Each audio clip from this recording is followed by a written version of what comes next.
This is Terry Swoop, and I wanted to talk about the 60-year anniversary of Emmett Till. This is a 14-year-old boy who was murdered and lynched in 1955 after he whistled at a white woman in a convenience store. The woman that he whistled at just died at 86 years old.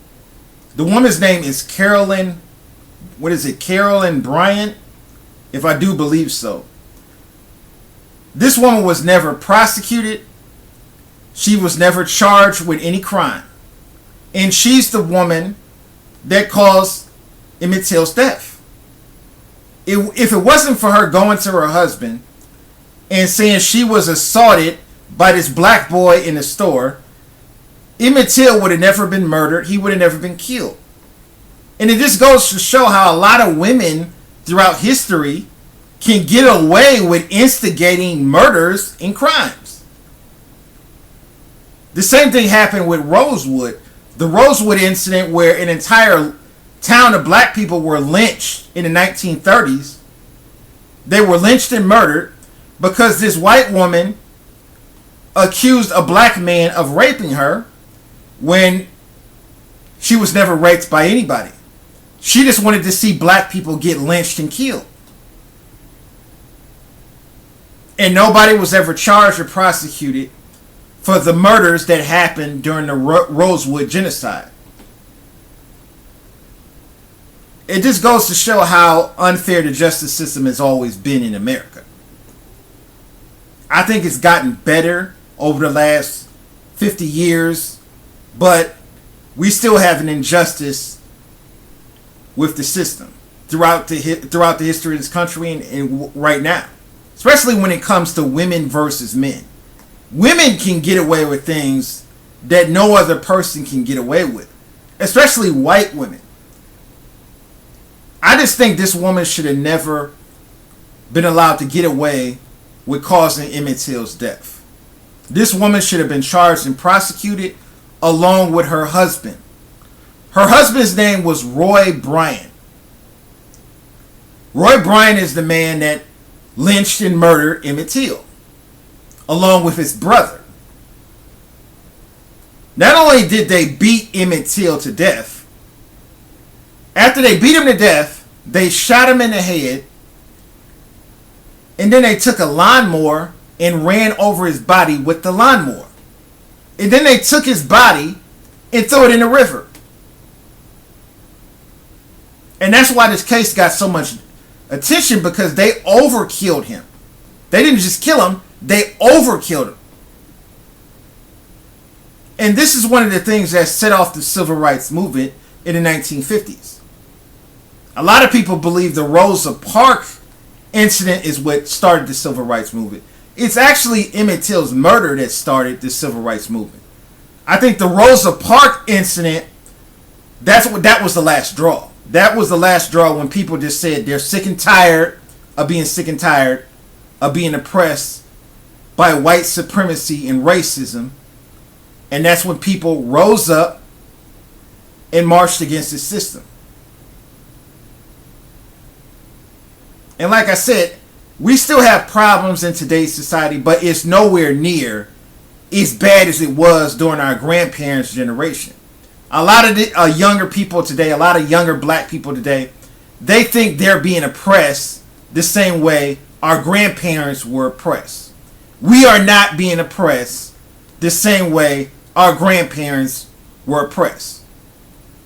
What our grandparents went through in the 50s and 60s is no comparison to what we're going through in 2015. It's no comparison.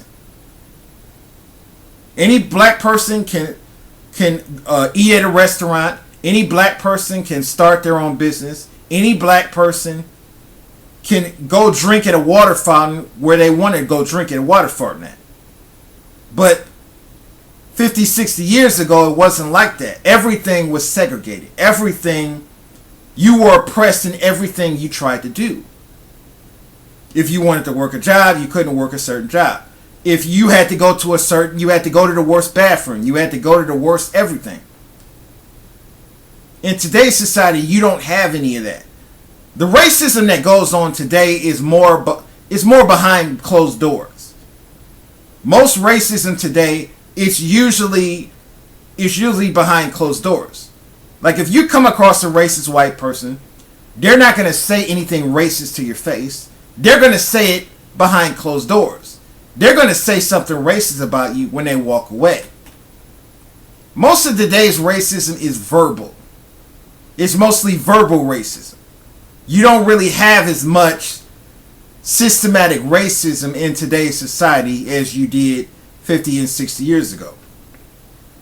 Yes, you have a criminal justice system that sends people to prison for 30 and 40 years over a bullshit drug charge, and that's unfair. But there's a lot of whites, Latinos, and other races of people who are sent to prison for these bullshit drug charges. That's why I think the drug laws need to be changed. I think the biggest oppression in today's society is the war on drugs and the unfair prison system. That's the biggest oppression that's facing people of color in today's society. Yes, you still have racism. You still have white supremacy. But it's not as insane as it used to be. It's not as bad as it used to be as far as race goes. We have a black president. We have a black attorney general in Loretta Lynch. Loretta Lynch is a black woman, and she's the boss of the FBI. The leader of the FBI is a black woman. If this was 50 years ago, you would never see a black woman being in charge of the FBI. It would never happen. And that just goes to show that race relations in today's society have gotten better. If race relations haven't gotten better, you wouldn't see all these black people who are in power throughout the government and throughout the law enforcement. So we're not just, every black person is not powerless. In today's society, we are not powerless. We are not victims. And I think a lot of black people who only look at themselves as being victims, they're doing nothing but hurting themselves. Because the only way you can be successful in life is to be accountable for your own actions and learn from your mistakes. It's one of the things that made me successful as a business owner. I started my own business after years of making a lot of mistakes and doing a lot of bad things. I learned from my mistakes and I improved myself as a person, economically and socially. And I think that's what you have to do in order to be successful. If all you do in life is look at yourself as being a victim, you're never going to be successful. You're never going to achieve anything in life.